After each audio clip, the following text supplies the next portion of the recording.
क्या ले जैसे मस्ती, मुझे मेरी मस्ती कहाँ लेके आई, मुझे मेरी मस्ती कहाँ लेके आई, मुझे मेरी मस्ती कहाँ लेके आई, मुझे मेरी मस्ती कहाँ लेके आई, कहाँ लेके आई, कहाँ लेके आई, ओ कहाँ लेके आई, कहाँ लेके आई, मुझे मेरी मस्ती कहाँ लेके आई, मुझे मेरी मस्ती कहाँ लेके आई, पता जब लगा मेरी मस्ती का मुझे को, पता जब लगा मेरी मस्ती का मुझे को, पता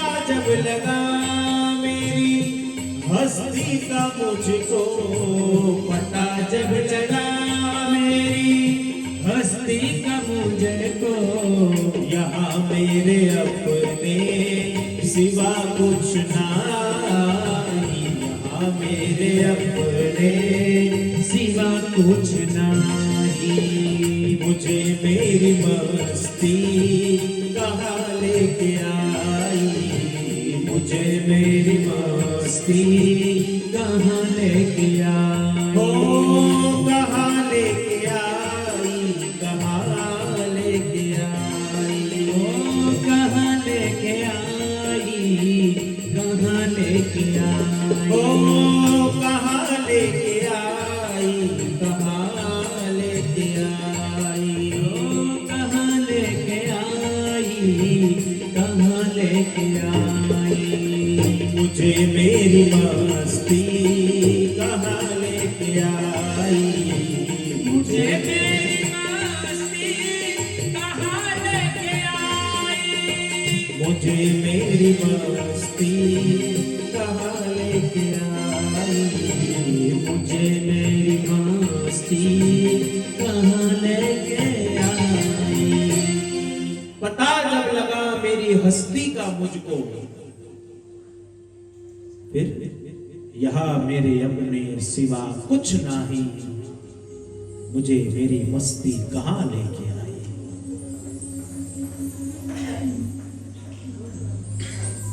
अंदर उतरीने संशोधन કર્યું ત્યારે ખબર પડી કે અહીંયા તો મારા સિવાય બીજું કોઈ નથી, જેને મારો મારો મારો મારો કહેતો તો એ કોઈ નથી, હું એકલો છું, તો પછી પોતાની મસ્તીમાં મસ્ત છું. સુખદેવજી વર્ણન કરે પરીક્ષિત, સપ્તમ સ્કંદ ભગવાન ઋષિ નારાયણના પ્રાગટ્યની જે કથા છે, ભગવાન ઋષિ નારાયણનું વિકરાળ રૂપ છે, ક્રોધમાં છે ભગવાન. પ્રહલાદે વિચાર્યું મારે મારા ભગવાનની કૃપા મારા ઉપર પ્રાપ્ત કરવી છે, કેવી રીતે કરવું? તો શ્રી મહાપ્રભુજી ત્રણ માર્ગ બતાવે છે. આ ત્રણ માર્ગથી તમે પ્રભુની કૃપા પ્રાપ્ત કરી શકો છો. પહેલો માર્ગ, તમે પ્રભુના સાનિધ્યમાં જઈ અને પ્રભુની સ્તુતિ કરો તો પ્રભુની કૃપા પ્રાપ્ત થશે. આજે પ્રહલાદે પણ ભગવાન ઋષિ નારાયણની સ્તુતિ કરી. નૈતન મનઃ તવ કથા સુવિકુંઠનાથ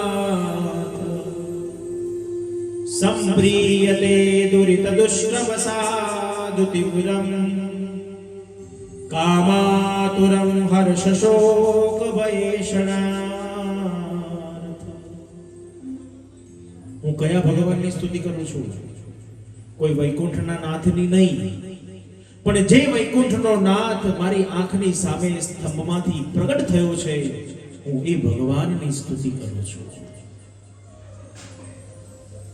પ્રહલાદે સ્તુતિ કરી પણ ભગવાન ઋષિ નારાયણની કૃપા ન થઈ, કારણ ભગવાનને ક્રોધ છે. ક્રોધ શાંત થતો નથી. જો પ્રભુનો ક્રોધ શાંત થાય તો પ્રભુની કૃપા થાય.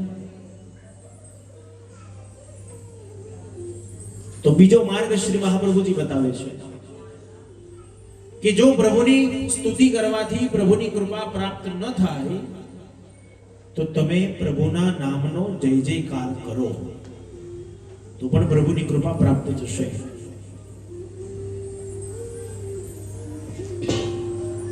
તમે ઘરમાં બેઠા બેઠા સેવા કરો છો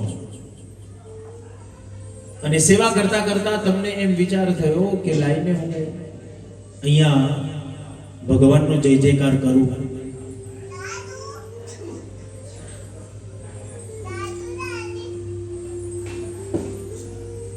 તમને ઈચ્છા તો થઈ કે હું સેવા કરતા કરતા જય જયકાર કરું,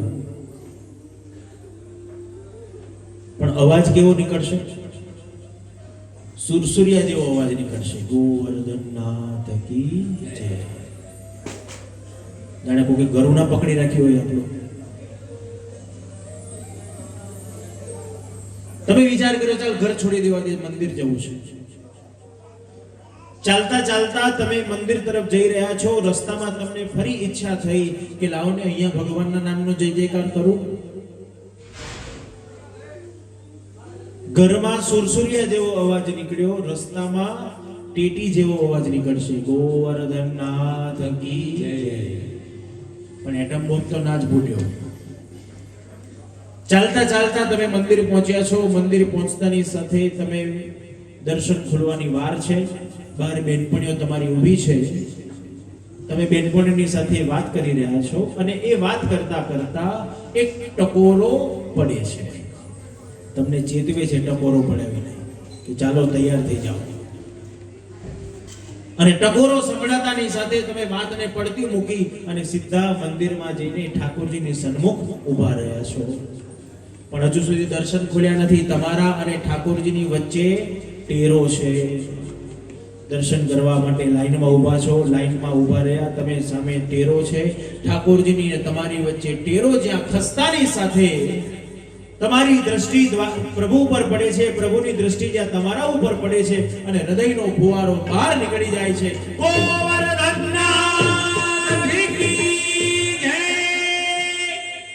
વિચારો, ત્રણેય જગ્યા ઉપર તમે જ છો.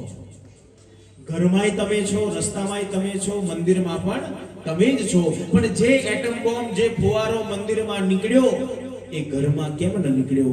રસ્તામાં કેમ ન નીકળ્યો? તો ઘરમાં તમને ભય છે કોનો? પરિવારનો ભય છે. કે પરિવાર શું કહે છે? બહુ દીકરીઓ શું કહે છે? બા ઘરને મંદિર બનાવી દીધું તમે. રસ્તામાં તમને ભય છે કોનો? સમાજનો ભય છે. કે સમાજ શું કહે છે? જોને આ બેન ગાડા થઈ ગયા કે બૂમો પાડે છે. પણ મંદિરમાં પહોંચતાની સાથે નથી તમને સમાજ દેખાતો, નથી પરિવાર દેખાતો, કેવલ તમને ઠાકોરજી દેખાય છે. તો તમારા હૃદયનો ફુવારો બહાર નીકળી જાય છે. આજે પ્રહલાદે પણ ભગવાન ઋષિનારાયણનો જય જયકાર કર્યો, પણ પ્રભુની કૃપા ન થઈ. તો ત્રીજો માર્ગ શ્રી મહાપ્રભુજી બતાવે છે કે જય જયકાર કરવાથી પણ જો પ્રભુની કૃપા પ્રાપ્ત ન થાય તો તમે પ્રભુનો ચરણ સ્પર્શ કરી દો. ચરણ સ્પર્શ કરવાથી પણ પ્રભુની કૃપા પ્રાપ્ત થાય છે. અહીંયા આપણને પ્રશ્ન થાય કે મંદિરમાં ઠાકોરજી તો કેટલા બધા દૂર બિરાજ્યા છે, તો ઠાકોરજીના ચરણ સુધી અમે પહોંચી શકતા નથી, તો ચરણ સ્પર્શ કેવી રીતે કરીશું? તો શ્રી મહાપ્રભુજી હજુ સુંદર સમજાવે છે. ભલે તમે તનથી ન પહોંચી શકો, પણ તમારા મનથી તમે પહોંચી જાઓ.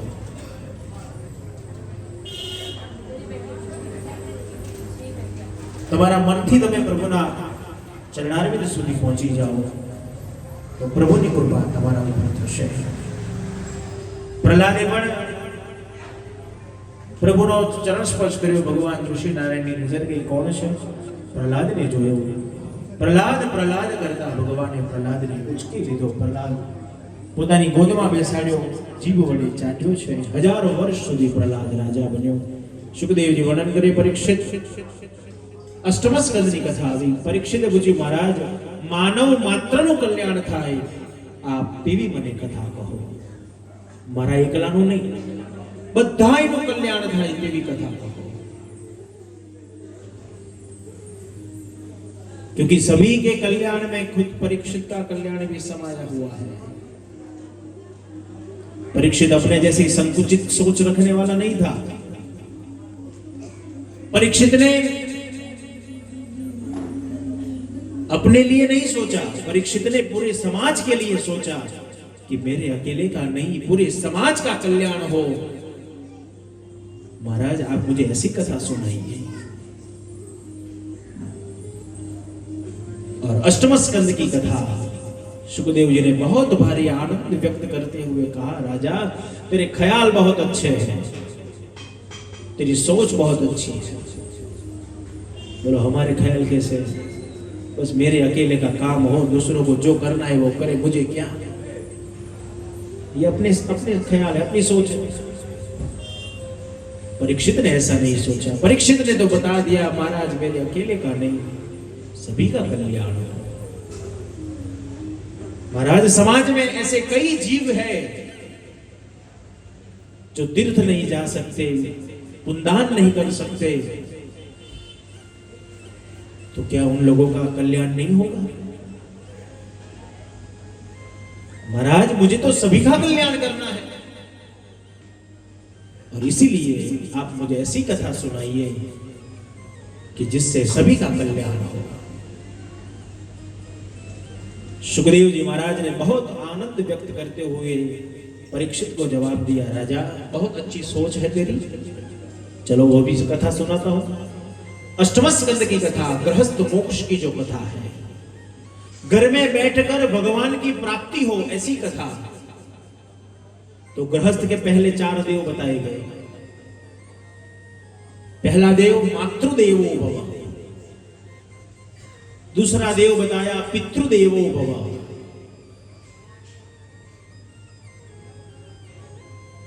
ये गृहस्थ के पहले देव बताए गए। मां बाप वो पहले देव है, उनकी सेवा करो, उनकी पूजा करो, उनका ख्याल रखो, ये हमारा नैतिक धर्म है, ये हमारा गृहस्थ धर्म है कि मां बाप की सेवा करें। लेकिन कलिकाल की वो विकट परिस्थिति कि आज का वही लड़का अपने माँ बाप का ख्याल नहीं रख सकता। माँ बाप को क्या चाहिए? अपने लड़कों से माँ बाप को क्या अपेक्षा है? 5-25 लाख रुपया दे दे, ये अपेक्षा है? नहीं, पैसे नहीं चाहिए उनको।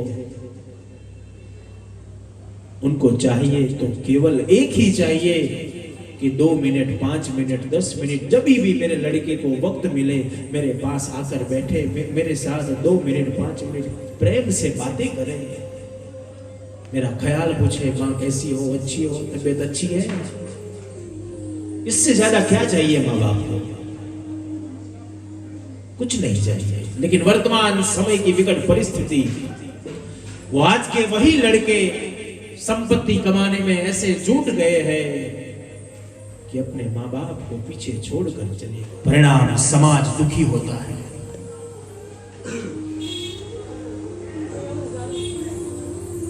दूसरा देव बताया पितृदेवो भव। हयाती में है तभी भी वो माँ बाप देव है, और हमारे बीच में नहीं है फिर भी वो देव ही है, और इसीलिए पितृदेवो भव।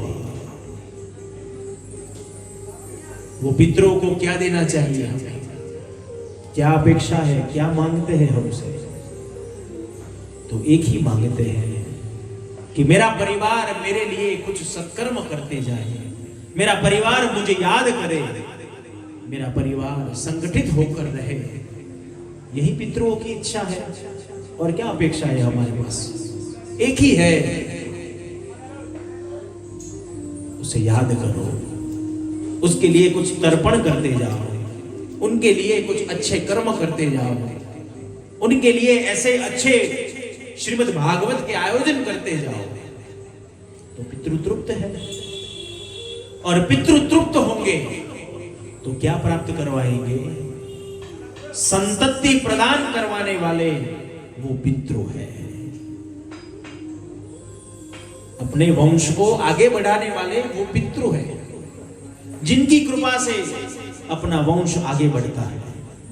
कई बार हम सब कहते हैं ना, हमारे घर में छोटे छोटे बच्चे होते हैं और कभी कभी हम उनको खिलाते हैं तो उसकी मुखाकृति देखकर हमें कभी कभी ऐसा लगता है कि बराबर उनके दादा जैसा दिखता है। क्या मालूम दादा ही वापिस नहीं आया हो तो।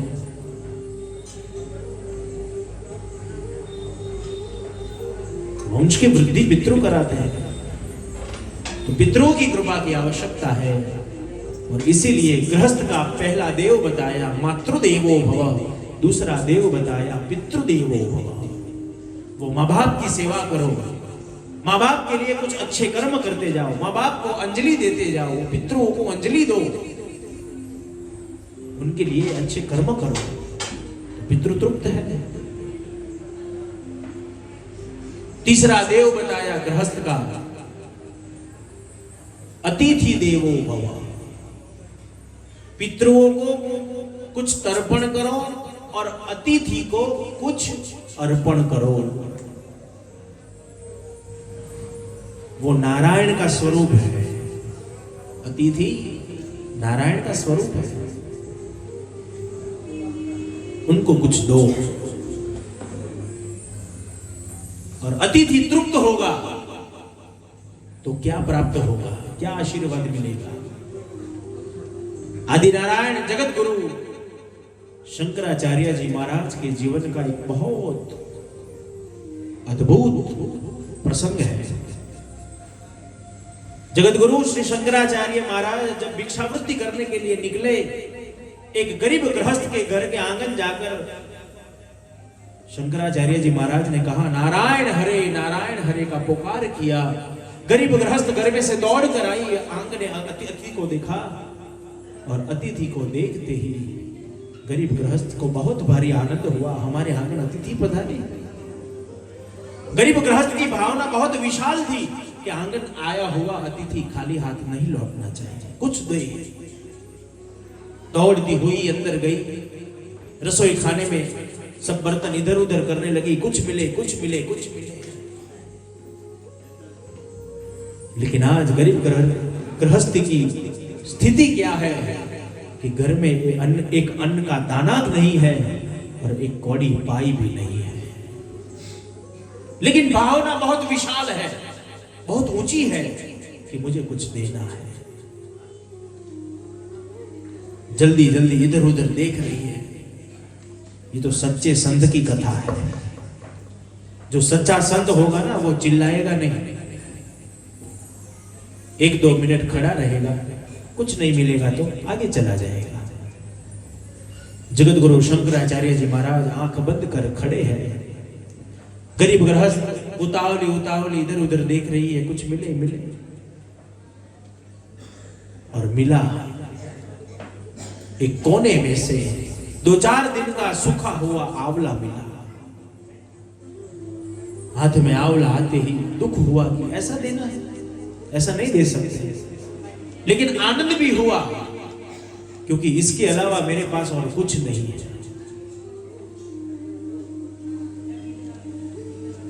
हाथ में सूखा आंवला लेके गरीब गृहस्थ ने शंकराचार्य जी के पात्र में रख दिया। शंकराचार्य जी महाराज ने आंख खोलकर देखा, पात्र में सूखा हुआ आंवला देखा। क्रोध नहीं आया, आंख में आंसू आ गए। अरे मेरा समाज कितना गरीब है, समाज की भावना कितनी विशाल है कि आंगन आया हुआ अतिथि खाली हाथ नहीं लौटना चाहिए। और भगवान शंकराचार्य का हृदय द्रविड़ बना और जगत गुरु शंकराचार्य महाराज ने लक्ष्मी का पुकार किया। अंगम हरे पुलकभूषणमश्रयन्ति भृंगांगनेव मुकुलाभरणं तमाला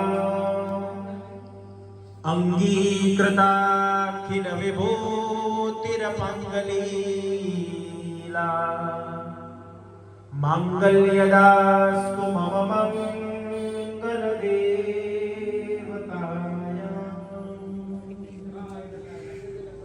कनकधारा स्तोत्र में जिसने रचना की है वो जगत गुरु श्री शंकराचार्य जी महाराज।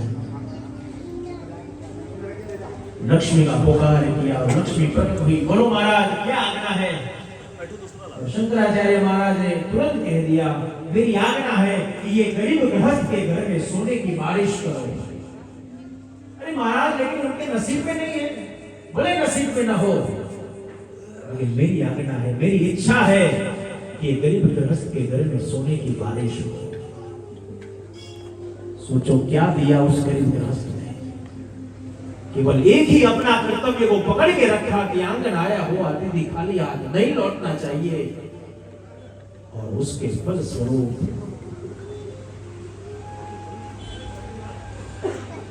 क्या प्राप्त हो गया? विचार एक सामान्य वस्तु नहीं है। विचार एक सर्जन कर सकता है, विचार एक क्रांति ला सकता है और विचार वो विस्फोट भी कर सकता है। इसलिए सोच अच्छी रखो। हम भी क्यों ना सोचे कि भगवान हम पर कृपा करे तो मैं भी ऐसी एक सुंदर श्रीमद् भागवत सप्ताह का आयोजन करूं। अरे जेब में रुपया नहीं हो चिंता नहीं करना, लेकिन ऐसी सुंदर सोच, ऐसा सुंदर ख्याल ठाकुर जी के चरणारविंद में एक बार रखो तो सही। रखना चाहिए। और अगर आपने वो ख्याल रखा है और ठाकुर जी को आपके घर आना ही है तो भले आपके पास कोई व्यवस्था नहीं, कोई साथ नहीं देगा, कोई कुछ करने वाला नहीं है, लेकिन ईश्वर को आपके घर पे आना है तो ईश्वर कोई ना कोई रास्ता निकाल कर आपके घर जरूर आएगा। इसलिए सोच अच्छी रखो। भगवत कृपा मेरे पर भी हो तो मैं भी ऐसा एक सुंदर आयोजन करूं।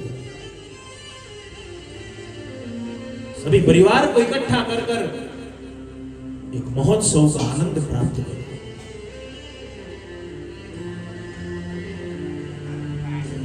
आनंद है, मौज है, मस्ती है।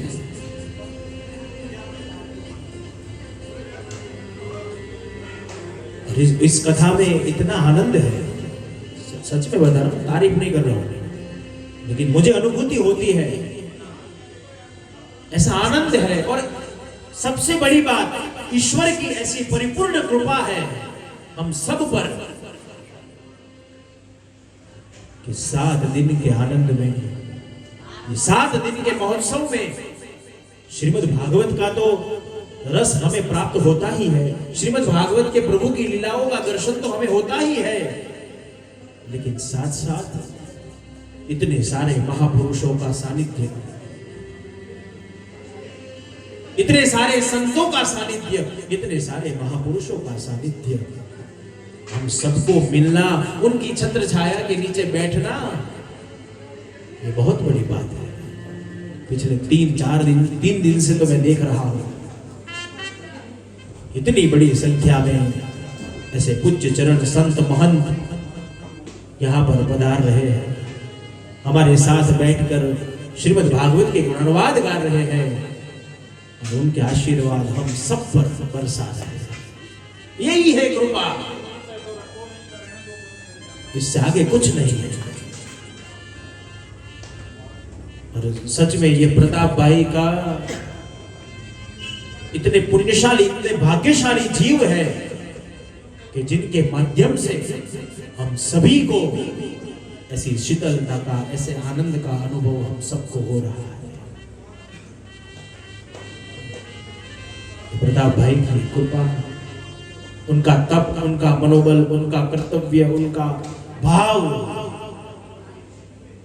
आज हम सबको ये आनंद की अनुभूति करा रहा है।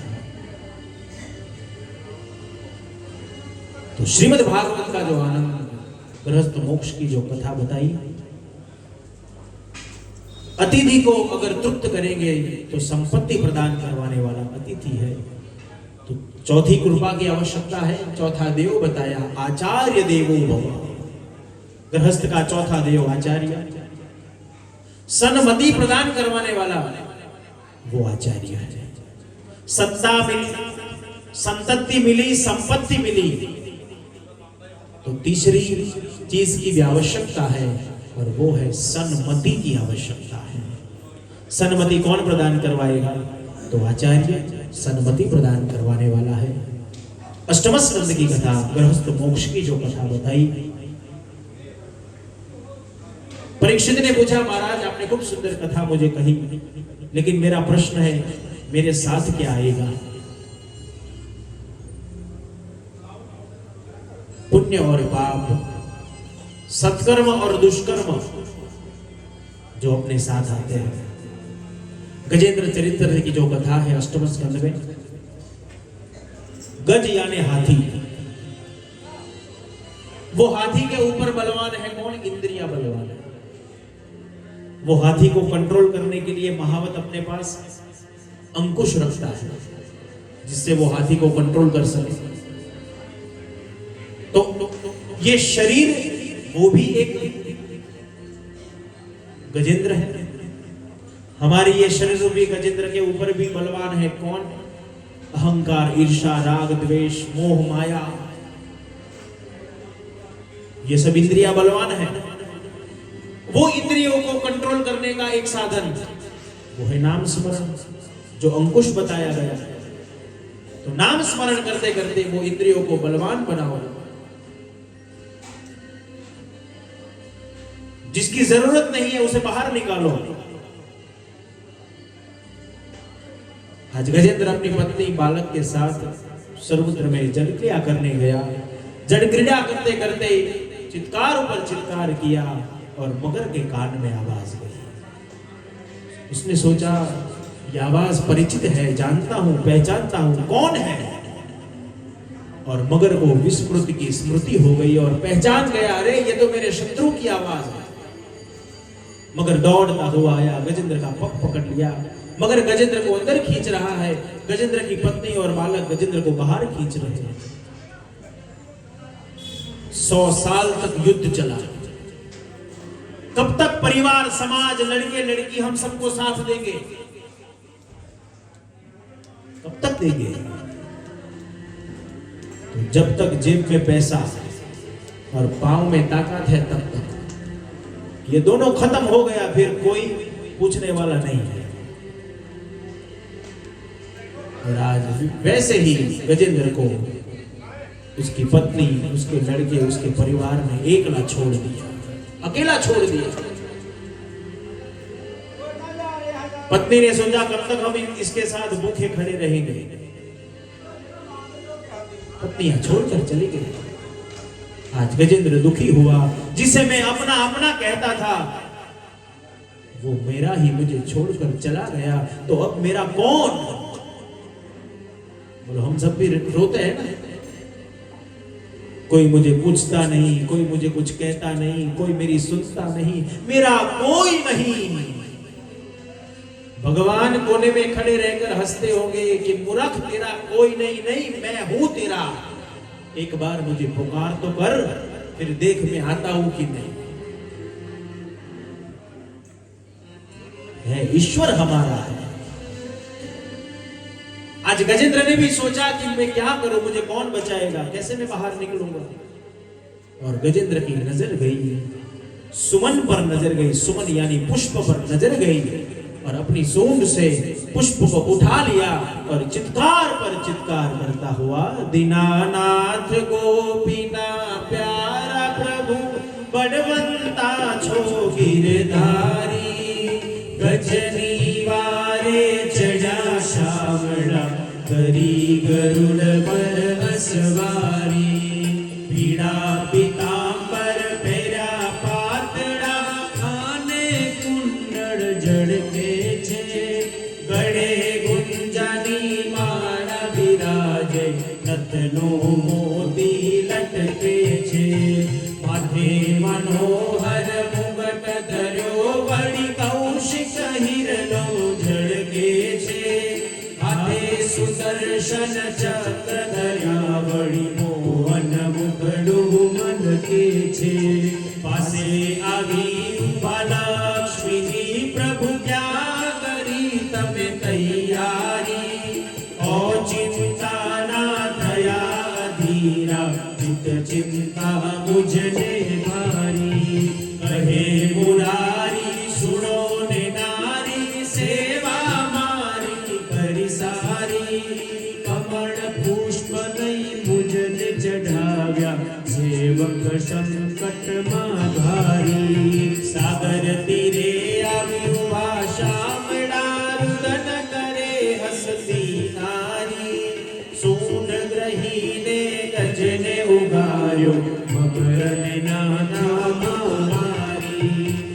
तत्समयनी अरज स्वीकारी वाला गजनी अरज स्वीकारी चक्र लईने मस्तक छेजा दर्शन दीदा मुरारी राम कहता नाम न बैसे अक्षर ना दो उच्चारी पाप निवारण छोपा कड़िया गंधर्वनि करी गति न्यारी अंत समय प्रभु बेलारे आवजो क्षीर सागर ना रहवासी शेष नाग पर शयन जकीरा घट बेला चोख विनाशी तेज समय त्रिपुरारी मुरारी तुलसी चरणनी हुदासी मारी करणी सामो जरी न जोशो साड़व जो जमनी फांसी दीनानाथ गोपीना प्यारा प्रभु बड़वंता छो गिरधारी गजनी मारे चढ़ा शामड़ा करी गरुड़ पर असवारी करी गरुड़ पर असवारी। एक पल का भी विलंब किए बगैर भगवान गरुड़ पर चढ़कर मगर का नाश किया सुदर्शन छोड़ दिया और गजेंद्र का उद्धार किया। अष्टम स्कंद की कथा गजेंद्र चरित्र की कथा हमारे सबके जीवन की जो कथा है। परीक्षित ने पूछा महाराज आप अभी भी मुझे सुंदर कथा कीजिए। समुद्र मंथन की जो कथा है दानवों का राजा बलि है।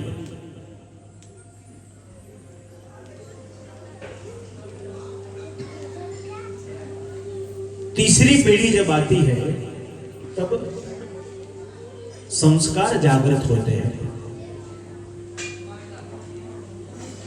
आज बलि ने सोचा कि मुझे त्रिलोक का राजा बनना है, पृथ्वी का राजा बनना है, पाताल का राजा बनना है और स्वर्ग का भी राजा बनना है। कैसे बनूं? तो देव और दानवों का युद्ध हुआ। दानवों के गुरु शुक्राचार्य है जिनके पास संजीवनी विद्या है, जो मरे हुए को भी फिर से जीवित कर सकता है। तो देवताओं के पास ऐसा कुछ है नहीं, तो देव धीरे धीरे कमजोर होते गए। तो देवताओं ने सोचा कि ऐसा कोई प्रयोजन कीजिए कि जैसे जिससे हम भी बलवान हो। तो गए ब्रह्मा के पास। ब्रह्मा ने कहा मेरे पास कोई प्रोजेक्ट नहीं, चलो हम शंकर के पास जाते हैं। शंकर के पास जाकर पूछा तो भगवान शंकर ने बताया मेरे पास भी कोई प्रोजेक्ट नहीं है, चलो हम भगवान विष्णु के पास जाते हैं। और भगवान विष्णु के पास जाकर भगवान को प्रश्न पूछा और भगवान विष्णु ने जवाब दिया कि जो समुद्र का मंथन हो तो उसमें से अमृत निकले और देवताओं को पिला दे।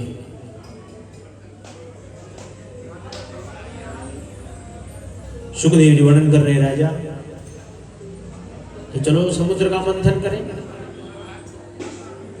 मंदराचल पर्वत लाया, वासुकी नाग का उपयोग किया। देव और दानव इकट्ठा हुए और समुद्र का मंथन शुरू किया। लेकिन पर्वत जब समुद्र में रखा तो पर्वत अंदर उतर गया। देव और दानव तो सोचने लगे कि पर्वत तो नीचे उतर गया, अब मंथन कैसे होगा। किसी भी कार्य में जब तक प्रभु का पीठबल नहीं मिलता तब तक कोई भी कार्य पूर्ण नहीं होता। आज भगवान ने अपना पीठबल दिया, देवों को बताया देखो देखो पर्वत धीरे धीरे ऊपर आ रहा है। अरे कौन लेके आ रहा है? जब नीचे झुक कर देखा 24 अवतार का एक अवतार भगवान कच्छ नारायण के रूप में प्रकट हुए। बोलिए कच्छ नारायण भगवान की जय। भगवान कच्छ के रूप में प्रकट हुए, पीठबल दिया भगवान ने, समुद्र का मंथन हुआ लेकिन कुछ निकला नहीं। तो भगवान ने अपना कौस्तुभ मणि समुद्र में डाल दिया। देवताओं को बता देखो देखो कुछ निकला कुछ निकला। आज भगवान देवताओं को प्रोत्साहन दे रहे हैं, निराश नहीं होने दिया। सुखदेव जी वर्णन कर रहे राजा, कौस्तुभ मणि भगवान ने ले लिया, चलो मेरा ही है। लक्ष्मी जी को बताया चलो जाओ आप डुबकी लगा दो, लेकिन देखना वरमाला मुझे ही पहनाना, किसी और को नहीं पहनाना। सभी की इच्छा है लक्ष्मी मुझे वरमाला पहनाए, मुझे पहनाए, लेकिन लक्ष्मी तो नारायण की है। नारायण को जाके लक्ष्मी ने वरमाला पहना दी। धीरे धीरे ऐरावत हाथी निकला, इंद्र ले गया। पांचजन्य शंख निकला, भगवान विष्णु ने लिया। कपिला गाय निकली, देवों ने ले ली। पारिजातक वृक्ष निकला, देवताओं ने लिया।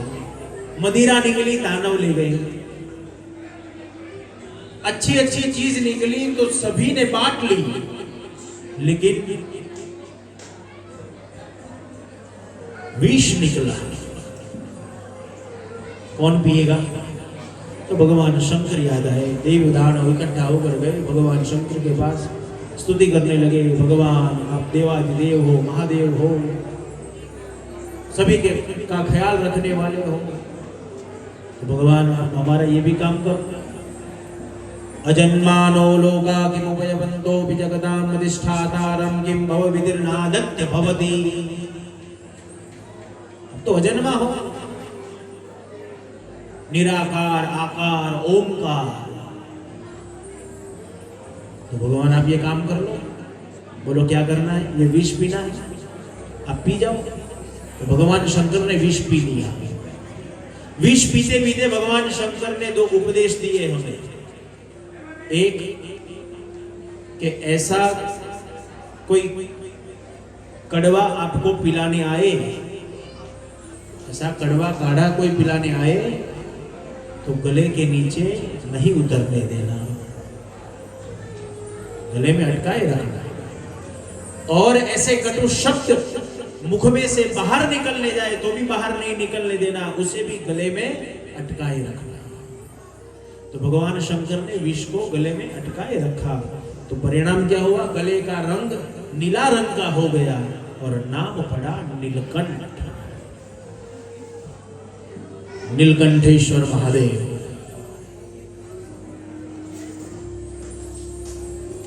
अमृत निकला, अमृत निकलते ही देव दानव झगड़ने लगे। भगवान ने मोहिनी रूप लिया, दानवों को अमृत नहीं पिलाया, लेकिन देवताओं को अमृत भगवान ने पिला दिया।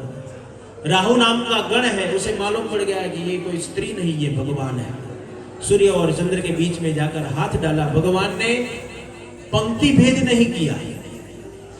अगर भगवान की जगह जो हम होते तो हम पंक्ति भेद कर देते, उसे खड़ा कर देते, चल बाहर निकल, बाहर निकल। भगवान ने पंक्ति भेद नहीं किया, राहु को अमृत पिलाया भी, और दूसरे ही पल में भगवान ने राज रमत भी खेल दी। सुदर्शन छोड़ दिया और राहु का सिर छेद कर दिया, लेकिन राहु मरा नहीं, क्योंकि उसने अमृत पी लिया था। तो राहु मरा नहीं, लेकिन दो भाग में बट गया और नाम पड़ा राहु और केतु। मुंह का जो भाग है वो राहु है, और पूंछ का जो पीठ का जो भाग है नीचे पैर का, वो केतु है। दो भाग में बट गया। देवताओं को अमृत पिलवाया। दानवों का राजा बलि ने सोचा कि देवताओं ने तो हमारे साथ कपट किया, तो चलो हम क्या करें। तो गुरु ने बताया, शुक्राचार्य जी ने बताया कि तू दान कर, दान करने से आशीर्वाद मिलेगा तो तू पृथ्वी का राजा बनेगा।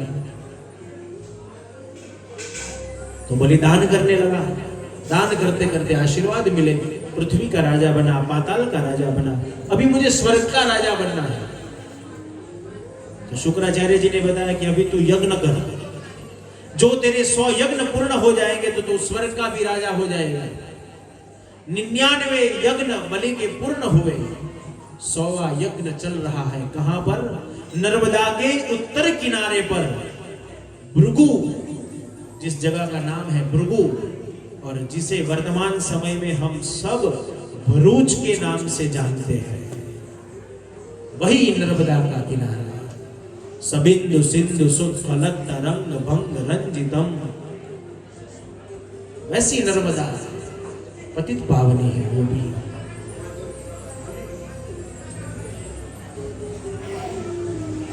नर्मदा के उत्तर किनारे पर बलि 100वां यज्ञ पूर्ण कर रहा है। देवता भयभीत होने लगे। सुखदेव जी ने वर्णन किया, कश्यप और अदिति नाम के पति पत्नी हैं। आज अदिति ने कश्यप ऋषि को कहा कि हमें भगवान ने वचन दिया है कि हमारे आंगन बालक के रूप में पधारेंगे, तो हम भगवान को नहीं बुलाएंगे? जरूर बुलाएंगे, लेकिन ऐसे थोड़ी आएंगे। तो क्या करूं? फागुणे श्यामले पक्षे द्वादशायाम पयो व्रत, फागुन मास के द्वादशी के व्रत कीजिए। पयो यानी दूध, जो पवित्र है, तो पवित्र परमात्मा हमारे घर पधारेंगे। सुखदेव जी वर्णन कर रहे हैं, परीक्षित अदिति माँ ने व्रत किया। व्रत करते ही भगवान ने अपना तेज माँ के उदर में प्रस्थापित किया। तेज सहन न हुआ, माँ ने आंख खोलकर देखी, चतुर्भुज रूप में भगवान के दर्शन हुए और अदिति माँ स्तुति करने लगी। यज्ञेन यज्ञ पुरुषा च्युत तीर्थपाद। अरे भगवान, आप तो चतुर्भुज रूप में प्रकट हुए, मुझे तो बालक चाहिए, आप बालक बनिए। भगवान ने कहा मुझे बालक बनने का अभी समय नहीं है माँ, अगर मैं बालक बन गया तो देवता बंधन में बन जाएंगे, बलि बांध देगा, मुझे देवताओं का काम करना है। आप ये स्वरूप को अपने हृदय में पधराइए, मैं 7 साल का छोटा लड़का हो जाता हूँ। अदिति माँ ने कहा तो भगवान विलंब क्यों कर रहे हो, जल्दी बालक बनो, जल्दी बालक बनो। फागुन मास शुक्ल पक्ष द्वादशी तिथि, नाम उपेंद्र है, लेकिन छोटा रूप, ठिंगड़ा रूप धारण करते हुए भगवान वामन का प्राकट्य होते हुए श्री वामन भगवान की है। भगवान वामन का प्राकट्य हुआ है। हमारे बीच भी वामन स्वरूप विराजमान है। आइए वामन भगवान, आइए इधर आइए।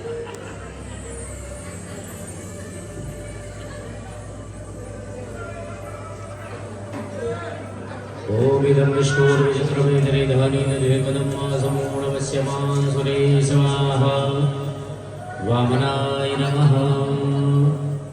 जिसने सत्य के लिए अपने बीवी को बेच दिया, अपने बच्चे को बेच दिया, खुद अपनी जात को भी बेच दिया, लेकिन दिया हुआ वचन फूंक नहीं होने दिया, वो राजा हरिश्चंद्र, वो हरिश्चंद्र पुत्र का पुत्र चंप विजय, हरिश्चंद्र का पुत्र रोहित, रोहित का पुत्र चंप विजय, चंप विजय का पुत्र ब्रुक, ब्रुक का पुत्र बाहुक और बाहुक का पुत्र राजा सगर हुआ। सगर चरित्र आते ही सुखदेव जी महाराज रुक गए। महाराज कोई कथा है? हाँ। सगर को 2 पत्नियां हैं, लेकिन कोई संतान नहीं। ऋषि की सेवा के आशीर्वाद मिला। एक ने मांगा मुझे 100 लड़के हो, ऐसा आशीर्वाद दो। दूसरे ने मांगा मुझे 1 लड़का हो, ऐसा आशीर्वाद दीजिए। 101 पुत्र का पिता राजा सगर है।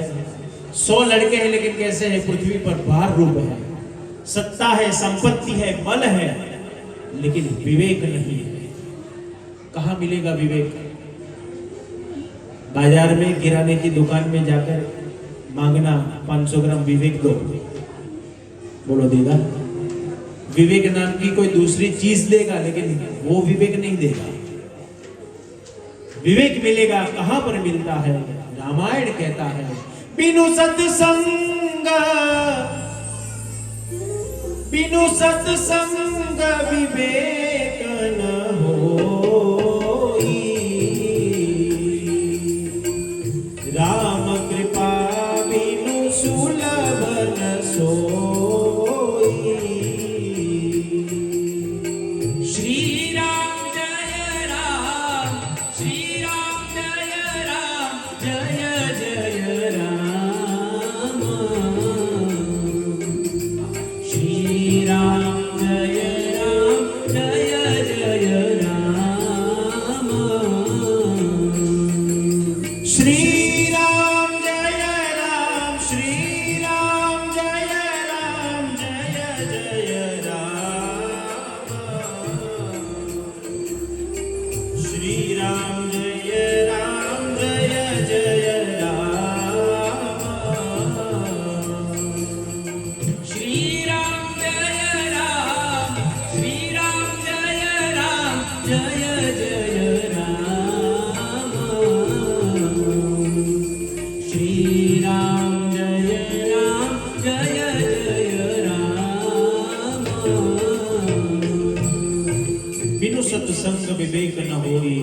कृपा बिन सुन न सोई। सत्संग के बगैर विवेक कहीं पर नहीं और दूसरी जगह पर नहीं मिलेगा। सुखदेव जी वर्णन कर रहे राजा सगर राजा ने अश्वमेध यज्ञ का आयोजन किया, घोड़े को बाहर खुला रख दिया। इंद्र ने घोड़े को उठाकर वहां से कपिल मुनि के आश्रम में जाकर छोड़ दिया। सगर के 100 बालक अपना घोड़ा शोधने के लिए निकले। ढूंढते ढूंढते खोजते खोजते श्रीमद् भागवत ये कहता है और पुराण भी ये कहते हैं कि ये पूरे समुद्र को किसने खोद डाला। तो सगर के 100 लड़कों ने ये पूरा समुद्र को खोद दिया कि हमारे घोड़े को अगर पाताल में भी छुपाया होगा तो हम वहां से भी उसे वापस लेके आएंगे। इतने बलवान थे। चलते चलते भगवान कपिल मुनि के आश्रम में आए। विवेक नहीं है, कैसे बोलना है वो आता नहीं और कटु शब्द बोलने लगे। भगवान कपिल को क्रोध आया। आंख खोलकर जब देखा और क्रोध में सगर के 100 बालक जलकर राख हो गए। एक पुत्र बाकी है अंशुमान। सत्ता नहीं, संग नहीं, बल नहीं, लेकिन विवेक है। वो भी अपने अश्व को ढूंढने के लिए निकला। खोजता खोजता कपिल मुनि के आश्रम में आया। हाथ जोड़कर वंदन कर दिए। महाराज अगर आपको ये घोड़ा नहीं चाहिए तो मैं ले जाऊं? हाँ ले जाओ। रास्ते में चलते चलते राख का डगला देखा। अरे महाराज ये क्या है? कोई 100 लड़के आए थे मेरे क्रोध में, जलकर भस्म हो गए। थोड़ा आवाज ओछो करो, आवाज ओछो करो।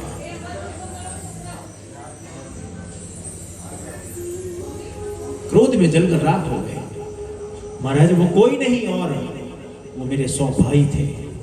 आप कृपा करो, उनका उद्धार कैसे हो? भगवान कपिल नारायण ने बताया अगर स्वर्ग में से गंगा पृथ्वी ऊपर आए और गंगा का स्पर्श हो तो तेरे पितरों का कल्याण होगा। ये गंगा अवतरण का जो कारण है,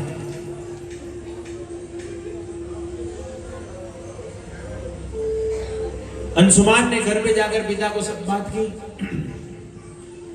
सगर राजा ने सोचा कि मेरा तो शरीर जीर्ण हो गया है, मैं ये कर नहीं पाऊंगा, तो बेटा तू ये मार्ग पर चलना। अंशुमान तैयार हुआ। सगर राजा के प्राण छूट गए। अंशुमान को याद आया पिता का वचन है, तब करने जाना है। अंशुमान ने अपने लड़के दिलीप को बताया, बेटा पिता के वचन के अनुसार मैं गंगा का तप करने के लिए जा रहा हूं। अगर मुझसे गंगा प्रसन्न न हो तो तुम ये मार्ग पर चलना, गंगा को प्रसन्न करना। अंशुमान के भी प्राण निकल गए। दिलीप युवान हुआ, वचन याद आया, लेकिन दुख हुआ कि मुझे कोई संतान नहीं है। अगर मैं तप करने के लिए जाऊं और मेरे प्राण निकल जाए तो मुझे पितृदोष लगेगा। ऋषि के पास जाकर प्रश्न किया। ऋषि ने एक ही जवाब दिया, तुम कपिला गाय की सेवा करो। गौ सेवा का जो प्राधान्य, एक रामायण में सूर्य वंश में राजा दिलीप ने जो गाय की सेवा की और चंद्र वंश में भगवान श्री कृष्ण ने जो गायों की सेवा की है, वही श्री कृष्ण भी हमको यही बता रहे हैं कि जैसे मैंने सेवा की वैसे ही आप सब लोग करते जाओ।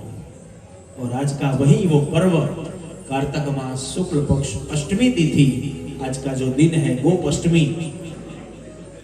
आज के दिन जो भगवान श्री कृष्ण ने गौ सेवा की जो प्रारंभ की थे, गौ सेवा का प्रारंभ किया था। और हम सबको भी यही सिखाते जा रहे हैं कि आप सब भी वो काम करते जाए, गायों की सेवा करते जाए।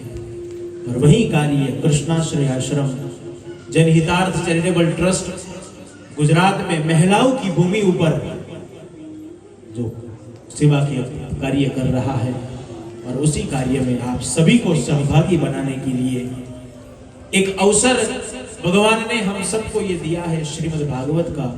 और श्रीमद् भागवत के माध्यम से वो गायों की सेवा हो, यही भाव आप सभी को, जो कल पत्रिका आप सभी को दी थी, आप सब ने पढ़ी होगी और ईश्वर ने आप सभी के हृदय में कुछ ना कुछ प्रेरणा की होगी। आज नंद महोत्सव है, प्रभु का प्रागट्य है। नंद बाबा तो हजार हजार गवाओं का दान करेंगे, हम हजार हजार गवाओं का दान तो नहीं कर सकते, लेकिन हमें ईश्वर ने दूसरी एक संपत्ति दी है, लक्ष्मी दी है, तो हम उस लक्ष्मी का सही सदुपयोग अवश्य कर सकते हैं। तो आज कृष्ण जन्म आनंद महोत्सव के पर्व पर जिसे भी आप सबको गौ सेवा करने की जो इच्छा हो, और आज का जो पर्व है गोपाष्टमी का पर्व है, तो उस पर्व के माध्यम से और कृष्ण जन्म के इस पावन अवसर पर आप सभी को गौ सेवा करने का हमारा हार्दिक आमंत्रण है। आप जिसको भी गौ सेवा करने की इच्छा हो, घास चारे की सेवा लिखवाने की इच्छा हो, दान खान की सेवा लिखवाने की इच्छा हो, हरा घास सूखा घास, आप सबने पत्रिका पढ़ी होगी, उसमें सब डिटेल में आपको लिटरेचर में दिया हुआ है। तो जिसे भी इच्छा हो आज के नंद महोत्सव के उत्सव पर, तो हमारे संगीत के कार्यकर्ता यहाँ पर गौ सेवा लिखते हैं, तो उनके पास आकर भी आप गौ सेवा लिखवा सकते हो। आपको वहाँ से उसकी पर्ची भी मिल जाएगी पक्की वाली, तो कोई दिक्कत और भी कोई होगी नहीं। तो जिसे भी आज कृष्ण जन्म और गोपाष्टमी के इस पावन अवसर पर आप सभी को कृष्ण प्रेरणा करे, और जिसे भी भाव जगे वो गौ सेवा के भाव से आप अपना भाव व्यक्त करें। तो हमारे संगीत के कार्यकर्ता, मेरा छोटा भाई जो तबला बजा रहा है, उसके पास भी आप आकर गौ सेवा लिखवा सकते हो, वहीं से ही आपको वो सेवा की पूरी पक्की वाली पर्ची भी वहीं से आपको मिल जाती है। और हमारे संस्था का एक नियम भी है कि आप 5 रुपए का दान करो, 50 रुपए का करो कि 5 लाख का करो, लेकिन पर्ची सभी को देनी है। और हमारे जो नियम है, तो पर्ची लेने का आप आग्रह रखना, भले आपको नहीं चाहिए तो आप अपनी पॉकेट में एक तरफ रख देना, लेकिन हमारी संस्था का जो नियम है तो पर्ची तो निकलेगी ही। तो जिसको भी आज के नंद महोत्सव के पर्व पर जो भाव जगे और प्रभु आपके हृदय में प्रेरणा करे, तो आप गौ सेवा के भाव से, घास की सेवा के भाव से, और जो कल मैंने बताया था कि आश्रम ने एक नया कार्य शुरू किया है कि एक दिन का 5 रुपया, पहले हम गाय और कुत्ते के लिए रोटी निकालते थे, और आज का जनरेशन बदल गया तो सब भूल गए धीरे धीरे।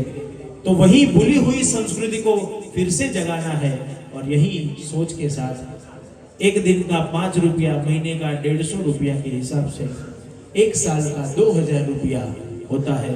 तो 2000 रुपया लिखवाने से एक साल तक आपके तरफ से वो एक गाय को रोटी की सेवा, एक कुत्ते को एक रोटी की सेवा होगी। तो उसमें भी जो अगर आपको इच्छा हो तो उसमें भी आप अपना नाम लिखवा सकते हो। एक साल के बाद आपको रिमाइंडर करवाया जाएगा, तो आप अगर उसे कंटिन्यू करना चाहते हो तो भी आप फोन से या टपाल से या व्हाट्सएप मैसेज से भी आप रिन्यू करवा सकते हो। ऑनलाइन ट्रांजैक्शन भी संस्था के पास अवेलेबल है, गूगल पे भी है, पेटीएम भी है, और ऑनलाइन बैंक ट्रांसफर भी आप कर सकते हो।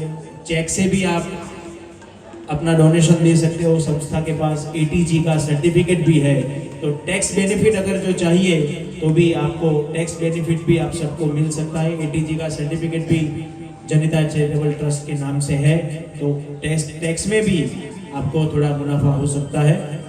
तो आप चेक से भी डोनेशन दे सकते हो, कैश से भी डोनेशन दे सकते हो, ऑनलाइन ट्रांजैक्शन से भी डोनेशन दे सकते हो, गूगल पे से भी और पेटीएम से भी डोनेशन आप कर सकते हो।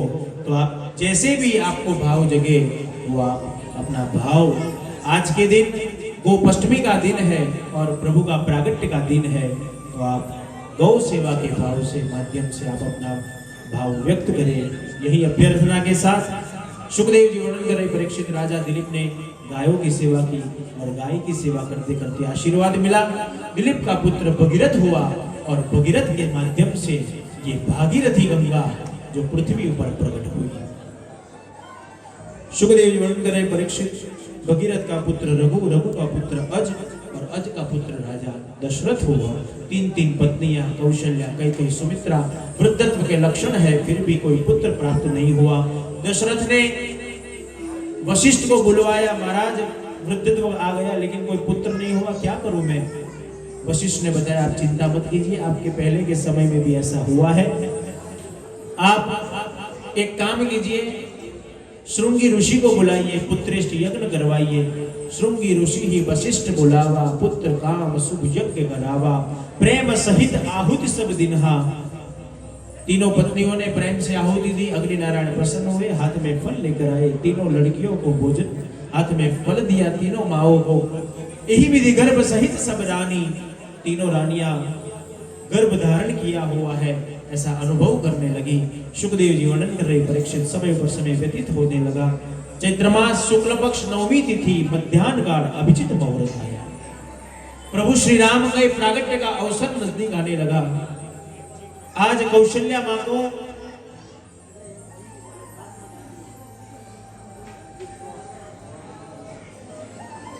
चतुर्भुज रूप में भगवान का दर्शन हुआ। चतुर्भुज रूप में दर्शन होते ही कौशल्या मां ने हृदय में दर्शन की आंख खोल दी। आंख खोलते ही जो रूप, जो स्वरूप अपने हृदय में था वही अपनी आंख के सामने देखा। और आंख के सामने देखते ही कौशल्या मां भगवान की स्तुति करने लगी। भय प्रगट कृपाला दीन दयाला कौशल्या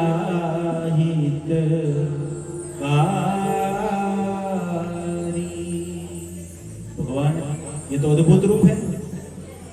मुझे चतुर्भुज रूप वाला लड़का नहीं चाहिए, मुझे तो 2 हाथ वाला बालक चाहिए। आज जगत के ब्रह्म को बालक कैसे बना जाता है, वो एक सामान्य स्त्री भगवान को सिखा रही है। भगवान बालक कैसे बनो। 2 हाथ निकाल दिए, मां अब बराबर है। हाँ, अभी इंसान लग रहे हो। अब एक काम करो,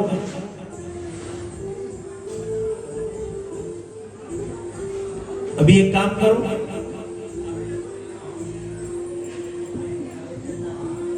अभी आप इंसान जैसे तो लगते हो लेकिन बोलते हो बड़ों की तरह। बच्चा तो रोता है, आप रो। भगवान ने कहा मुझ पर ऐसी कौन सी विपदा आ गई कि मैं रो, लेकिन रोना तो पड़ेगा क्योंकि मनुष्य की लीला करनी है। भगवान धीरे धीरे धीरे धीरे छोटे होने लगे। सुखदेव जी वर्णन कर रहे, परीक्षित समय पर समय व्यतीत होता हुआ चैत्र मास शुक्ल पक्ष नवमी तिथि मध्याह्न काल अभिजित मुहूर्त, कौशल्या मां ने जो भगवान की स्तुति की। भय प्रगट कृपाला दीन दयाला कौशल्या हितकारी। भय प्रगट कृपाला दीन दयाला कौशल्या हितकारी। हर्षित महतारी मुनि मनहारी अद्भुत रूप विशारी। कर्त कृपाला दीन दयाला कौशल्या हितकारी। माता सुनी बोली सोमती लोली तजहु तात तव रूपा। भये प्रगट कृपाला दीन दयाला कौशल्या हितकारी। लोचन अभिरामा तनु घनश्यामा निज आयुध भुजधारी। भये प्रगट कृपाला दीन दयाला कौशल्या हितकारी। भूषण बनमाला नयन विशाला शोभा सिंधु खरारी। भये प्रगट कृपाला दीन दयाला कौशल्या हितकारी।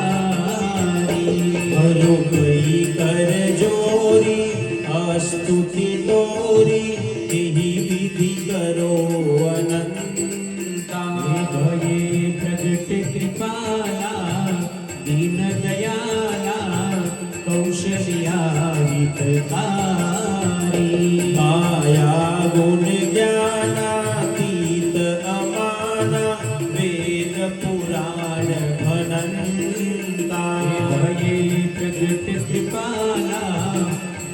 दयाला कौशल्या हितकारी करुणा सुख सागर सब गुण आगर जिहि गावहि श्रुति संता भये प्रगट कृपाला दीन दयाला कौशल्या हितकारी सोम हित लागी जन अनुरागी भयउ प्रकट श्रीकंता भये प्रगट कृपाला दीन दयाला कौशल्या हितकारी ब्रह्मांड निकाया निर्मित माया रोम रोम प्रतिवेद कहे भये प्रगट कृपाला दीन दयाला कौशल्या हितकारी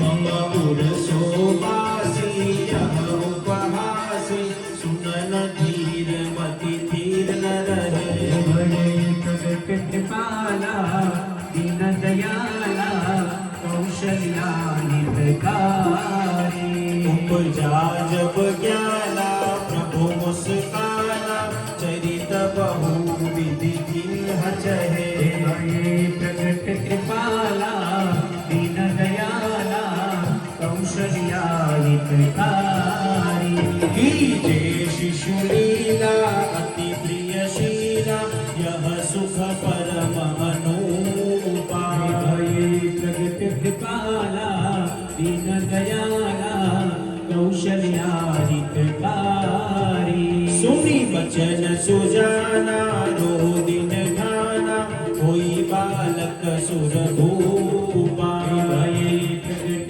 कृपाला दीन दयाला कौशल्या हितकारी भय प्रकट कृपाला दीन दयाला कौशल्या हितकारी भय प्रकट कृपाला दीन दयाला कौशल्या हितकारी विप्रधैन सुर संहिता लीन मनुज अवतार निर इच्छा निर्मित तनो माया गोपाल सिया रामचंद्र भगवान की जय दशरथ पुत्र जन्म सोनी गाना मानहु ब्रह्मा नंद समाना श्री राम जय राम जय जय राम श्री राम जय राम जय जय राम जोने सखी के वो रूडो राम मारो जोने सखी के वो रूडो राम मारो जोने सखी के मोरो राम मारो जोने सखी के मोरो राम मारो सुखदेव जी हृदय परीक्षित समय पर समय व्यतीत हुआ एक एक दासी दौड़ कर आई महाराज बधाई हो बधाई क्या समाचार है सुमित्रा ने बालक को जन्म दिया दूसरी दासी दौड़ कर आई महाराज बधाई हो बधाई क्या समाचार है महाराज कैकेयी ने भी बालक को जन्म दिया है तीसरी दासी दौड़ कर आई महाराज बधाई हो बधाई क्या समाचार है महाराज कौशल्या माँ ने भी बालक को जन्म दिया है सुखदेव जी वर्णन कर रहे परीक्षित चैत्र मास शुक्ल पक्ष नवमी तिथि मध्याह्न काल अभिजित मुहूर्त भगवान चतुर्भुज रूप में से द्वैभुज में पधारते हुए दशरथ के राम भयो जय सियावर राम की दशरथ के राम भयो जय सियावर राम की अयोध्या में राम भयो जय सियावर राम की अयोध्या में राम भयो जय रघुवर राम की दशरथ के राम भयो जय सियावर राम की दशरथ के राम भयो जय सियावर राम की जय सियावर राम की जय रघुवर राम की जय सियावर राम की जय रघुवर राम की दशरथ के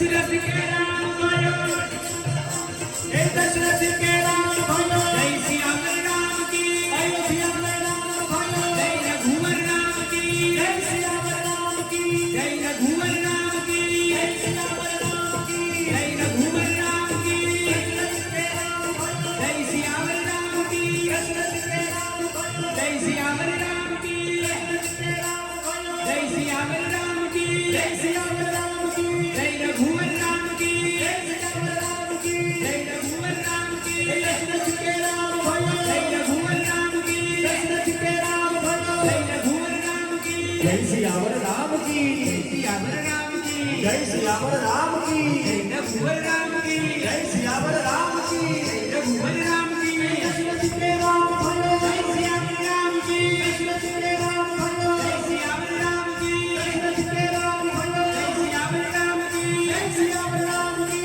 जय रघुवर राम की जय सियावर राम की जय रघुवर राम की जय सियावर राम की जय रघुवर राम की जय सियावर राम की जय रघुवर राम की श्री रामचंद्र भगवान की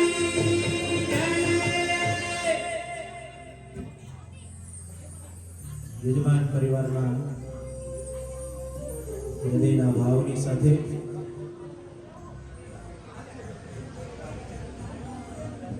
પ્રભુ શ્રી રામ લક્ષ્મણ અને જાનકીનો ભાવ અહીંયા પ્રગટ કર્યો છે. સૂર્યય રાગનાંચો ભયવંશાના ચરિતમ પરમાદ્ભુતમ. મહારાજ બીજી કોઈ જ કથા નહીં, મને પૂર્ણ પુરુષોત્તમ ભગવાન શ્રી કૃષ્ણની કથા કહો. સુખદેવજી વર્ણન કરે પરીક્ષિત ભગવાન ચંદ્રવંશમાં જે પધાર્યા છે. થોડાક પાત્રોને પહેલા સમજી લઈએ. કોણ છે નંદ? નંદસ આત્મજ ઉત્પન્ને જાતા લાયો મહાવના વાસુ લંકાર ગોધનમ.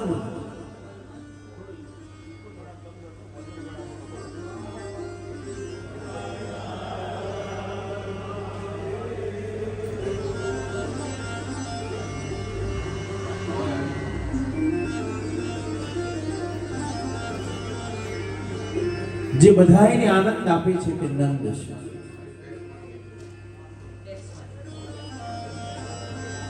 यशोदा यशांशि ददाति यश इति यशोदा. બીજાને જે યશ આપે છે તે યશોદા છે. કૃષ્ણ કોણ છે? કૃષ્ણ કરશતિ ઇતિ કૃષ્ણ. લોકોની ચિત્તરૂપી ભૂમિ ઉપર પ્રેમ રૂપી હળ વડે જેણે ખેતી કરી છે તે કૃષ્ણ છે. કંસ કસી હિંસાયામ ઇતિ કંસઃ. બીજાનું અહિત કરવાનું મન થાય, બીજાનું ખરાબ કરવાનું મન થાય ત્યારે જાણવાનું કે આજે આપણે કંસ જેવા છીએ.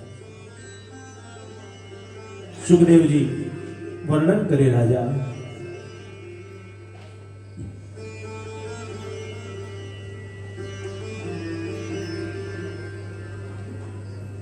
મથુરાનો રાજા ઉગ્રસેન છે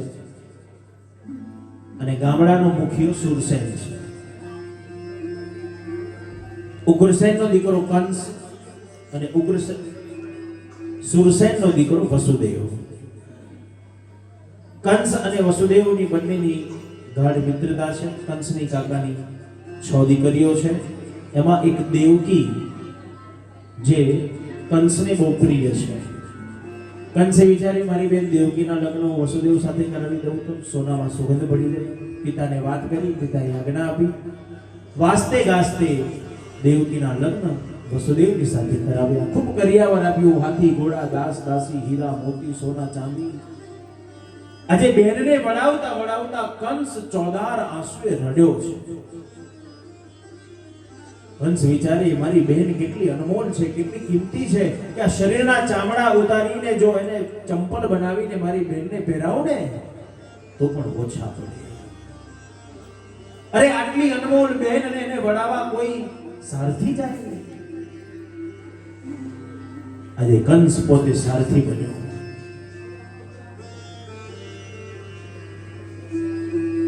અને આકાશમાં દેવતાઓ ભયભીત થઈ ગયા. આટલો બધો પ્રેમ કરનારો ભાઈ અને એનો ભાઈઓ શું એને મારશે? લાવો પથ્થરો મારો, કંસની મતી બગાડો.